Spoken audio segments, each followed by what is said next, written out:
Media reports ये आ रही है कि कोई एक मीडिया रिपोर्ट है कि 4 लाख, कोई कह रहा है 8 लाख।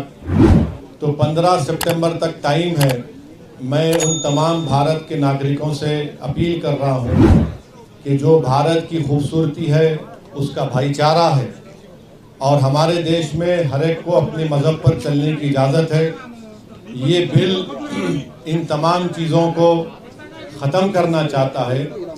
तो जो all India Muslim personal law board ने भी जो QR कोड के ज़रिए आपसे अपील की है कि आप इंग्लिश और हिंदी में इस बिल के ख़िलाफ़, ये जो वफ़ का NRC साबित होगा, आप अपना रिटर्न रिप्रेजेंटेशन भिजाए कमेटी को, सरकार को भिजाए कमेटी को।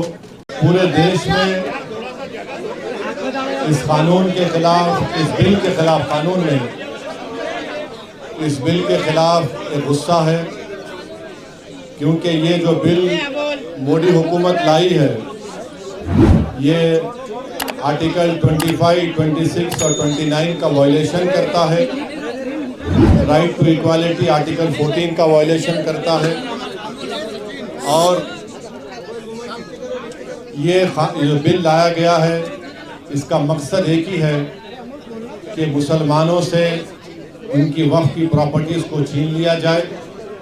और इस तरह का कोई बिल हिंदू एंडोमेंट के बारे में या गुरुद्वारा प्रबंधक कमेटी के बारे में या फिर ईसाइयों के बारे में नहीं लाया जाता, सिर्फ मुसलमानों के लाकर। इसका मकसद एक ही है कि भारत के मुसलमानों की जो वक्फ की प्रॉपर्टीज़ है, जिसको सरकारी प्रॉपर्टी नहीं है, गवर्नमेंट प्रॉपर्टी नहीं है, वो एक प्राइवेट प्रॉपर्टी है, जिसको मुस्लिम समाज के हमारे बुजुर्गों ने अल्लाह के नाम पर इसको वक्फ किया है, चैरिटी के लिए, विडोज़ के लिए, कुरान की तालीम के लिए, कब्रस्तानों को दिया। तो ये सब चीज़ें मोदी सरकार इसको ख़त्म करने के लिए इस तरह के बिल को लाया।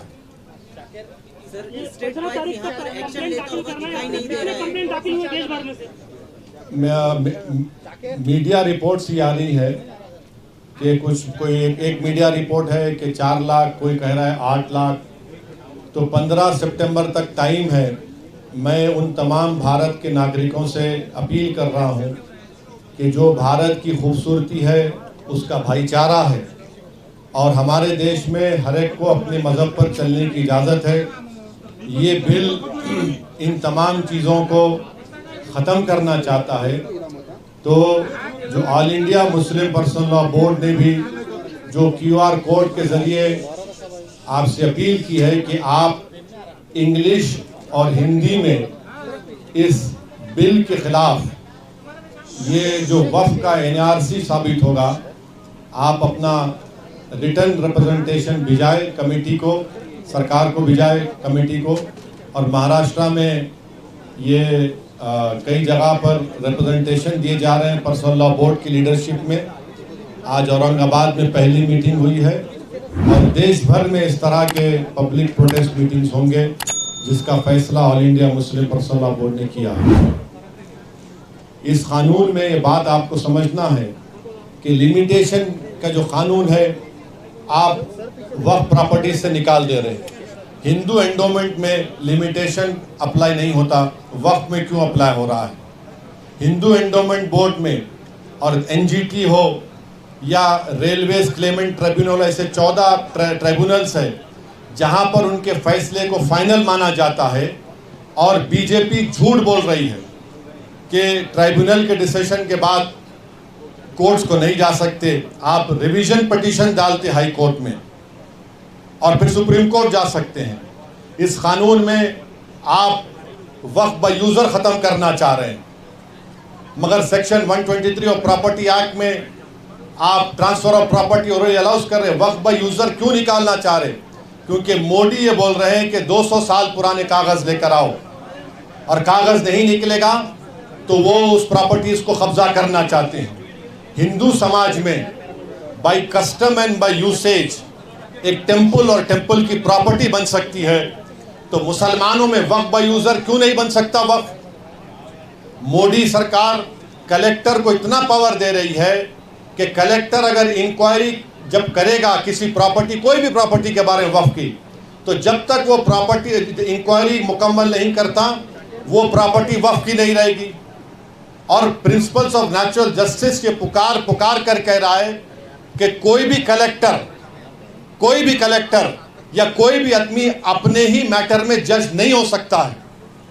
ये कौन है आप कलेक्टर को इतना पावर देने वाले कि कलेक्टर डिसाइड? अच्छा, उस एक्ट में, इस बिल में ये भी कह दिया गया कि इस बिल को कानून बनने के बाद या उससे पहले जो भी वक्फ प्रॉपर्टी है, अगर वो गवर्नमेंट कब्जे में है तो कलेक्टर तय करेगा और कलेक्टर फैसला भी दे सकता है। ये क्या हो रहा है इस देश में? नरेंद्र मोदी मुसलमानों से ये प्रॉपर्टीज को छीनना चाह रहे, इसीलिए हम ये कह रहे हैं कि ये कानून आर्टिकल 14, आर्टिकल 25, आर्टिकल 26, 29 का ग्रेव वायलेशन है। इस कानून में ये था, आप देखिए मोदी बोल रहे कि कानून हम वक्फ प्रॉपर्टी को बचाना चाह रहे। पहले 95 के एक्ट में था कि अगर कोई वक्फ की प्रॉपर्टी चोरी करता तो 2 साल की कैद बामुशक्कत, रिगरस इम्प्रिजनमेंट। मोदी जी उसको सिंपल इम्प्रिजनमेंट कर रहे हैं। अभी नॉन बेलेबल है, मोदी जी बोल रहे हैं बेलेबल कर दूंगा मैं।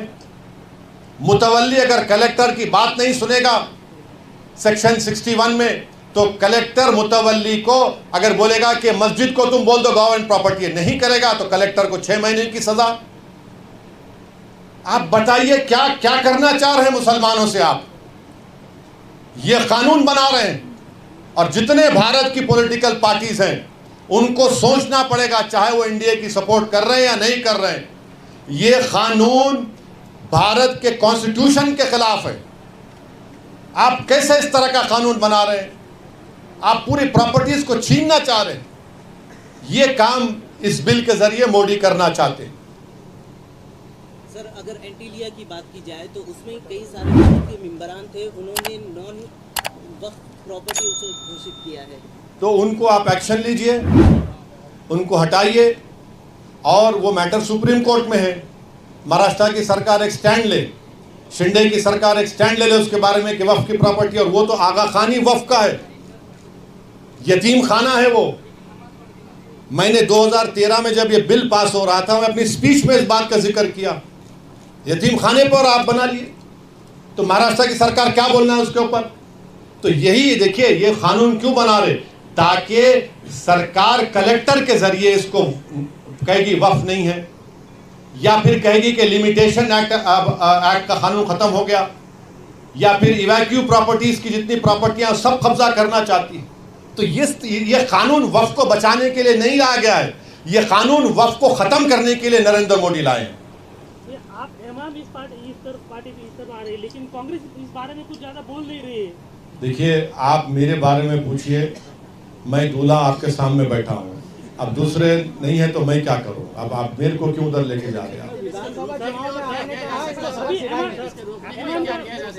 इसके रोकने के लिए अवाम में एक प्रोटेस्ट, अवाम में एक बेदारी, और अवाम जब ये फैसला कर ले कि ये कानून जो बिल लाए हैं ये वक्फ की प्रॉपर्टीज़ को बचाने के लिए नहीं बल्कि वक्फ के प्रॉपर्टीज़ को बर्बाद करने के लिए लाया जा रहा है, ये आप बताइए। कोई किसी कानून में कोई कहता है हिंदू धर्म में या सिख धर्म में या जैन धर्म में कि उसको 5 साल हिंदू, सिख और जैन होना पड़ेगा तभी वो दान दे सकता है?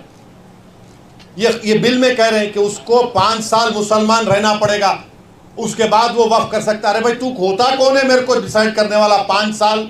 अब क्या 5 साल के बाद मोदी जी गले में हाथ डाल के बोलेंगे आओ सेल्फी ले लो, तुम 5 साल तुम्हारे मुकम्मल हो गए, तुम मुसलमान हो गए? अब मुझे सर्टिफिकेट लेने के लिए मोदी जी के पास जाना पड़ेगा कि मैं मुसलमान हूं? ये भारत के सुप्रीम कोर्ट का जजमेंट है 2006 या 12 का, रामजी दास कुछ, उसके खिलाफ है ये। इस तरह का कानून बना रहे हैं। आप जेपीसी में है सर, जेपीसी की बैठक किस मोड़ पर जारी है? नहीं, देखिए, वो जेपीसी नहीं है, वो joint working committee on Waqf amendment bill 2024 है। जेपीसी को इन्वेस्टिगेटिव पावर्स हो सकते आउटसाइड द बिल ऑल्सो। ये वर्किंग कमेटी खाली बिल के ऊपर है, और उस वर्किंग कमेटी में क्या हो रहा है हम पब्लिकली नहीं बोल सकते, कोई भी नहीं बोल सकता, क्योंकि पार्लियामेंट के रूल्स हैं, वो कॉन्फिडेंशियल होता है। जब भी जो होगा रिपोर्ट होगा, नहीं होगा, जब उस पर बात हो सकती है, अभी नहीं हो सकता। हाँ हाँ, कौन पार्टियां आपके साथ? कहाँ पे?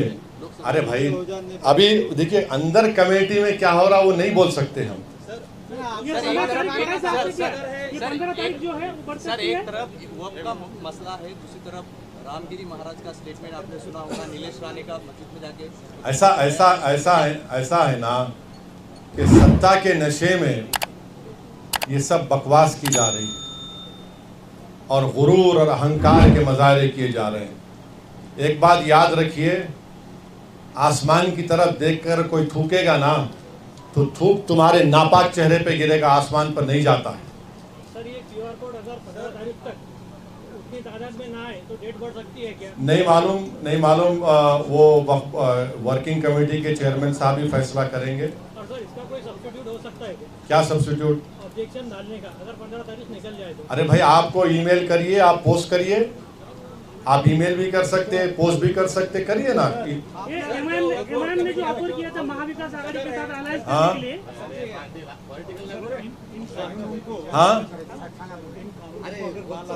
इन कानून भाई आपको चिट-चैट में बोलिए। इन ये कानून अगर ना लागू किया जाए तो आप नुमाइंदों की बात कर रहे थे, कितने नुमाइंदे आप चाहते हैं विधानसभा में इन चीजों को रोकने के?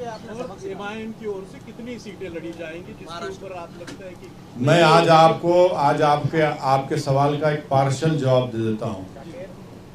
आने वाले विधानसभा के चुनाव में पूरा ही दीजिए। सुनिए मेरा राइट है ना, तुम तो पार्टी प्रेसिडेंट नहीं है, तुम एक चैनल के लिए काम करते, तुम अपना काम करो, मैं अपना काम करता हूँ। अब जवाब नहीं दूँ, मत दूँ। तो इस चुनाव में इम्तियाज जलील भी कैंडिडेट रहेंगे। इस चुनाव में इंशाअल्लाह ताला इम्तियाज जलील के साथ मुफ्ती इस्माइल रहेंगे, फारूक शाह रहेंगे और हमारे शोलापुर के फारूक साहब भी रहेंगे और हमारे मुंबई के सदर रईस लश्करिया रहेंगे। तो तुम्हारे को ये 5 नाम दे दिया मैं, ये तो कैंडिडेट रहेंगे हमारे, क्योंकि 2 तो एमएलए हैं, एक मालेगांव से और एक हमारे धुलिया से, तो ये तो रहेंगे। अब और कितने कैंडिडेट रहेंगे नहीं रहेंगे अभी थोड़ा टाइम लगेगा, देखते हैं। जिस तरह से देश हाँ। जिस तरह से पूरे देश में आघाड़ी के साथ जो प्रपोजल दिया था, देखिए इम्तियाज जलील साहब महाराष्ट्र के मेरे अध्यक्ष हैं, उन्होंने ये ऑफर दिया है, उन्होंने कहा है कि हमसे बातचीत करो और मेरे ख्याल से कोई बातचीत एक जगह पे अनऑफिशियली भी हुई। अब उनको तय करना है। अब सुनिए, अब क्रॉस क्वेश्चन मत करिए, हम तो बोल चुके, हमारा स्टैंड क्लियर कर चुके हैं, ये उनको तय करना है। अब ये आपको मैं बोल दिया ना, मैं आपका जवाब पार्शली दे चुका हूँ, मैं आपको पार्शली जवाब दे चुका हूँ। हाँ कांग्रेस के साथ हुई मीटिंग या एनसीपी के साथ हुई या शिवसेना के साथ हुई, इसके साथ इम्तियाज जलील सर की मीटिंग हुई जो अभी उनके साथ जाने की? नहीं, मीटिंग हुई नहीं हुई, किधर हुई, कहाँ पे हुई, तुम्हारे घर में हुई या मेरे घर में हुई, अब फिर वो सब क्यों बोलना? तुम्हारे को जो जितना हमको बोलना है उतना ही बोलेंगे ना। हाँ नहीं, तुम्हारे घर को आते हैं। हाँ हो गया, चलो अब दूसरा सवाल करो, हो गया, बस जवाब दे दिया आपको। और बोलिए सर, जिस तरह से पूरे मुल्क में मुसलमानों को टारगेट किया जा रहा है, एक तरह से मुसलमान खुद को असुरक्षित समझता है, तो क्या मोदी हुकूमत सबका साथ सबका विकास यही दिखाई दे रहा है? वो सबका साथ सबका विकास सबका विश्वास एक धोखा है, सब फ्रॉड है, वो कुछ नहीं है। सब आप देखिए बुलडोजर से घरों को तोड़ दे रहे हैं। जहाँ पर उत्तर प्रदेश में, महाराष्ट्र में, मध्य प्रदेश में हाजी रिजवान, हाजी शहजाद घर को तोड़ दिए। वही एक सुभान खान हरियाणा का, खम्मम तेलंगाना में है, मेवाती मुसलमान है, लेबरर है, 70% हैंडीकैप है। सुभान खान बुलडोजर चला के ये अपने जेवीसी को चलाकर 9 लोगों की जान बचा कर लाया। ये मोदी के बुलडोजर में और सुभान खान के बुलडोजर में फर्क है। हम जान बचाने के लिए इस्तेमाल करते, वो जानों को बर्बाद करने के लिए इस्तेमाल करते हैं। जिस तरह सुप्रीम कोर्ट क्लेरिफिकेशन चाहते हाँ देखिए, मीडिया में सुन तो लीजिए, आप बोल दिए ना। मीडिया में ये रिपोर्ट हुआ था कि जनाब अजीत पवार ने कहा कि हम महाराष्ट्र के विकास के लिए सपोर्ट किए, सेकुलरिज्म पे हम कॉम्प्रोमाइज़ नहीं किए। हम उनको सवाल कर रहे हैं, अगर आप नहीं किए तो फिर इस बिल की मुखालिफत करिए ना आप। हम जनाब अजीत पवार से बोलना चाह रहे हैं, आप इसकी मुखालिफत करो, इसका अपोज करो। और हम इन एकनाथ शिंदे को बोलना चाह रहे, छत्रपति शिवाजी महाराज को आप इतना बोलते हैं, इतना मानते हैं, तो रत्नागिरी की वो मस्जिद, जो दरगाह जहाँ पर 652 एकड़ ज़मीन छत्रपति शिवाजी महाराज ने दी, 250 साल का रिकॉर्ड है, वक्फ छत्रपति शिवाजी ने किया, तुमको उसका भी ख्याल नहीं है। सर, जम्मू कश्मीर में आप चुनाव लड़ेंगे? नहीं लड़ेंगे। चलिए, हो गया। Thank you sir, thank you.